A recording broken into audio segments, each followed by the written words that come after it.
नमस्कार दोस्तों, lock stock trade में आप सभी का स्वागत है।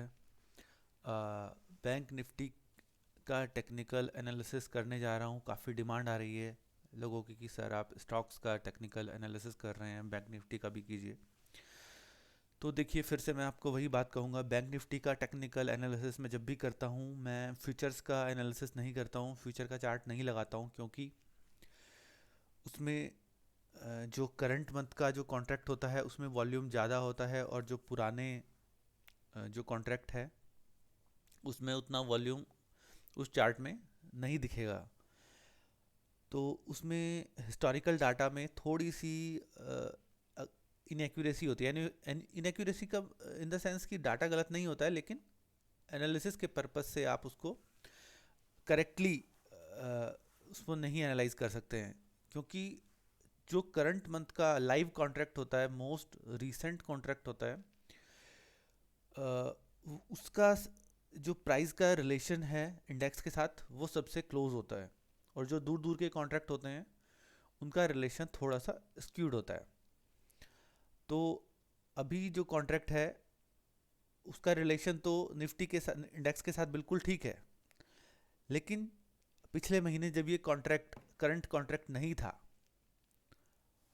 अभी जैसे जून चल रहा है, तो जून का जो कॉन्ट्रैक्ट है वो मई के महीने में मोस्ट एक्टिव कॉन्ट्रैक्ट नहीं था।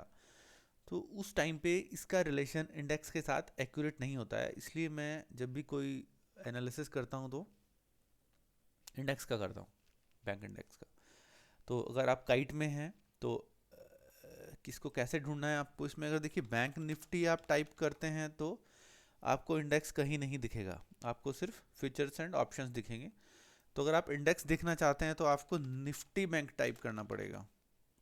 निफ्टी बैंक आप टाइप करेंगे तो देखिए सबसे ऊपर लिखा आएगा ये निफ्टी बैंक, और सामने देखिए लिखा हुआ है इंडाइसिस। इट इज़ इंडेक्स, इसको आप बाय सेल नहीं कर सकते हैं, सिर्फ ये एक इंडेक्स है। चलिए ठीक है, इसका एनालिसिस शुरू करते हैं। देखिए, जब आप इस चार्ट को देखते हैं तो कुछ समझ में नहीं आता है कि करे तो करे क्या, क्योंकि मार्केट कभी ऊपर जा रहा है, कभी नीचे जा रहा है।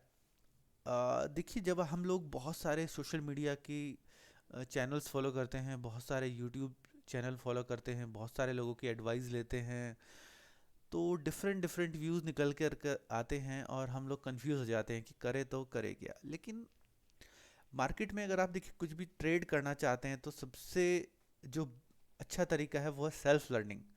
आपको चीज़ों को सीखना चाहिए, और जो आपने सीखा है, जो आपने समझा है, उस अपनी समझ पर भरोसा करना चाहिए, और उस समझ और भरोसे के बेस पर आपको ट्रेड लेना चाहिए। और जब आप ट्रेड लें, जब आप ट्रेड के अंदर हैं, तो आपको किसी की बात नहीं सुनना चाहिए, सिर्फ अपने आप से कन्विक्शन होना चाहिए।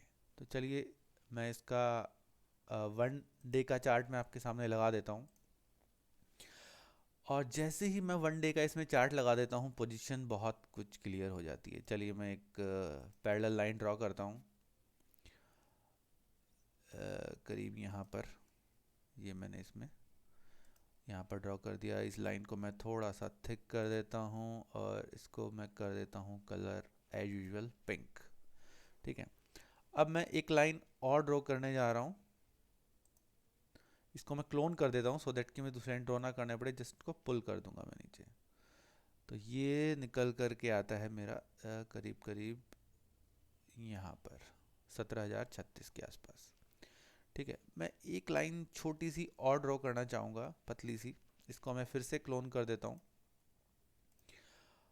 और इसको मैं क्लोन करके ड्रैग कर, इसको मैं थोड़ा पतला रखूँगा, क्योंकि ये मैं इसको इतना इम्पोर्टेंट नहीं मान रहा हूँ इस लाइन को, लेकिन फिर भी मैं इसको एक माइनर सपोर्ट मान रहा हूँ, तो इसलिए इसका मैं साइज़ थोड़ा कम रखना चाहता हूँ। तो ये देखिए आप, ये मैंने लाइन यहाँ पर क्यों ड्रॉ की है, क्योंकि यहाँ पर आप देख सकते हैं इस स्टॉक ने पास्ट में करीब अ, एक, दो, तीन बार ये इसने यहाँ पे टच किया, माइनर सपोर्ट है। अब देखिए, अगर आप इस चार्ट को देखते हैं तो क्या समझ में आता है आपको। अब मैं वाइट लाइन ड्रॉ करूंगा। ये देखिए, पहले निफ्टी यहाँ से यहाँ जाता है, उसके बाद निफ्टी यहाँ से मूव करता है इधर, उसके बाद फिर से इस रेंज से मूव करता है यहाँ पे, उसके बाद फिर से यहाँ से मूव करता है यहाँ पे आप कह सकते हैं, और इसके बाद फिर से मूव करता है निफ्टी यहाँ पे, और इसके बाद फिर से निफ्टी मूव कर रहा है यहाँ पे, और उसके बाद आपको बताने की ज़रूरत नहीं पड़ेगी कि निफ्टी कहाँ पे जाने वाला है। हाँ देखिए, ये जो माइनर सपोर्ट मैंने ड्रॉ किया, मैं इसको 2 मिनट के लिए हाइड कर देता हूँ सो दैट कि आपको थोड़ी क्लियर हो जाए पोजीशन। तो अभी जो निफ्टी का ये वाला जोन है ये 21,700 के आसपास है, सॉरी 21,650 के आसपास है।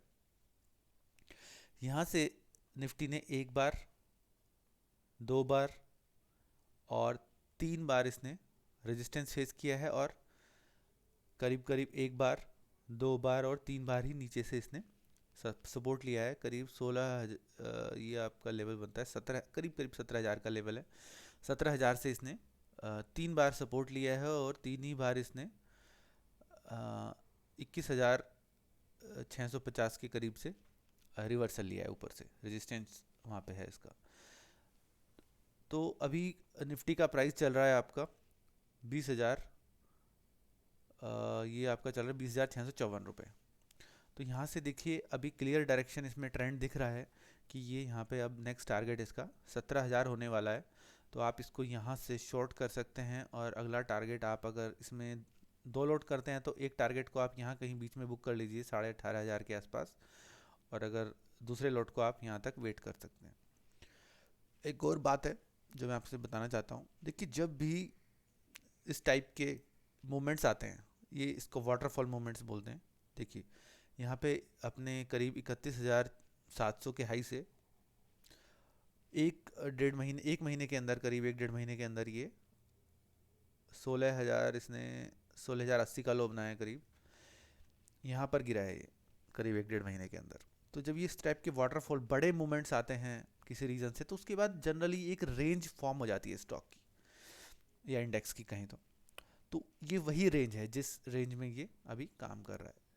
करीब इस रेंज को आप कह सकते हैं 21,600 से करीब 17,000 तक की जो रेंज है, इस रेंज में काम कर रहा है। अब जो नेक्स्ट स्टॉक की जो नेक्स्ट इसकी पॉसिबिलिटी होगी वो इस रेंज के ब्रेकआउट होने के बाद होगी। अगर इस रेंज को अपसाइड में ब्रेक करता है तो मे बी शायद इसमें मूवमेंट आ सकता है, और डाउन साइड में मूवमेंट करता है तो फर्दर इसमें फॉल हो सकता है। तो अगर आप इसमें कोई भी पोजीशन लेते हैं तो आप इन रेंज को अपना स्टॉप लॉस बना सकते हैं। तो अभी करंट में जो सिनेरियो बन रहा है वो सेल का बन रहा है, क्योंकि इसने ऊपर से इसने रेजिस्टेंस पे टच कर चुका है और नीचे अपने सपोर्ट की तरफ ये जा रहा है। तो यहाँ से करीब करीब आपको 3,500 पॉइंट इसमें मिल सकते हैं अगर आप शॉर्ट टर्म का या स्विंग शॉर्ट टर्म की एक पोजीशन बनाते हैं।